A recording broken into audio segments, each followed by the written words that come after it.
السلام علیکم دوستوں، میں ہوں آپ کا ہوسٹ عبدل اور آپ لوگ دیکھیں عبداللہ اسپورٹ اپڈیٹ۔ دوستوں آج میرے پاس آپ لوگوں کے لیے کرکٹ کے حوالے سے کچھ اپڈیٹ ہے، مگر شروع کرنے سے پہلے میں آپ لوگ سے درخواست کرنا چاہ رہا ہوں کہ اگر آپ لوگوں نے اب تک میرا چینل سبسکرائب نہیں کیا تو پلیز سبسکرائب کریں عبداللہ اسپورٹ اپڈیٹ کو، اور ساتھ ہی ساتھ اس بیل آئیکن کو بھی بجائیں تاکہ آپ لوگوں کو مزید latest cricket and wrestling update ملتی رہے۔ شکریہ۔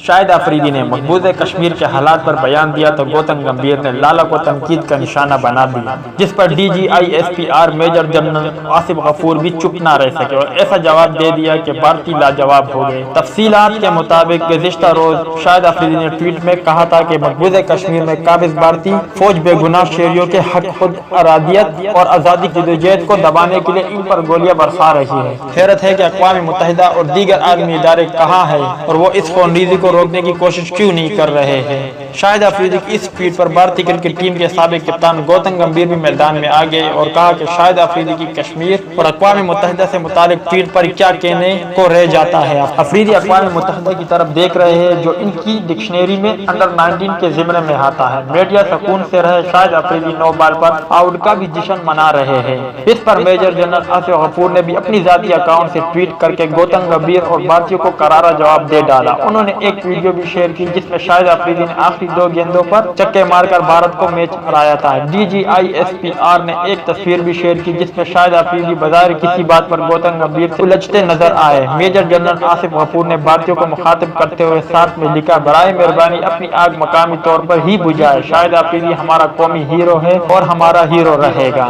جواباً شاہد آفریدی نے بھی D G I S P R کے پیغام کو ری ٹویٹ کرتے ہوئے ایک پرانی تصویر شیئر کی جس میں وہ بھارتی فینس اور پرچم کے ساتھ تصویر بنواتے نظر آئے۔ اس تصویر کے ساتھ شاہد آفریدی نے لکھا، ہم سب کی عزت کرتے ہیں اور یہ ایک اچھے کھلاڑی کی پہچان ہے، لیکن جب بات انسانی حقوق کی ہو تو ہم بے گناہ کشمیریوں کے لیے بھی ویسے ہی انسان حقوق کی امید رکھتے ہیں۔ تو دوستو اس ویڈیو کے بارے میں اپنی رائے کا اظہار کمنٹ باکس میں دیں۔ تو دوستو یہ تھی کرکٹ سے جڑی کچھ خبریں، امید کرتا ہوں آپ کو پسند آئی ہوگی۔ لائک کرے، شیئر کرے، سبسکرائب کرے عبداللہ اسپورٹ اپڈیٹ کو اور ساتھ والی بیل آئیکن کی علامت پر کلک کرے تاکہ آپ لوگوں کو مزید اسپورٹ اپڈیٹ ملتی رہے۔ شکریہ، اللہ حافظ۔